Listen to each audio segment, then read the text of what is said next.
दोस्तों ये वो कलिमात मैं आपको बताने लगा हूँ जिनको पढ़कर फौरन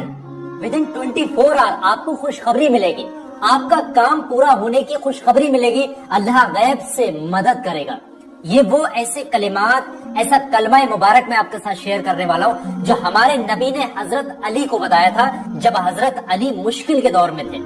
तो बहुत ध्यान से समझे, कोई भी शख्स चलते फिरते उठते बैठते किसी भी वक्त जब भी परेशानी के आलम में, जब भी उसका कोई काम ना बना, जब भी किसी मकसद में कामयाबी ना मिल रही हो या किसी काम के लिए घर से बाहर जाओ, फौरन 3 बार शुरू में दुरूद पाक पढ़े, उसके बाद में 100 मरतबा यानी एक तस्बीह मुबारक ये कलिमात बिस्मिल्लाहिर्रहमानिर्रहीम ला हौला वला कुव्वता इल्ला बिल्लाहिल अलिय्यिल अज़ीम, इसको पढ़ेगा 100 मरतबा। और जैसे ही 100 मरतबा पढ़ ले, आखिर में 3 बार वही दुरूद पाक पढ़े, उसके बाद अल्लाह से अपने उस मकसद में कामयाबी के लिए सच्चे दिल से दुआ करें। इंशाअल्लाह अगले ही दिन आप देखेंगे अल्लाह चाहेगा आपको खुशखबरी नसीब होगी। और अगर आप रोजाना इसको पढ़ेंगे तो जिंदगी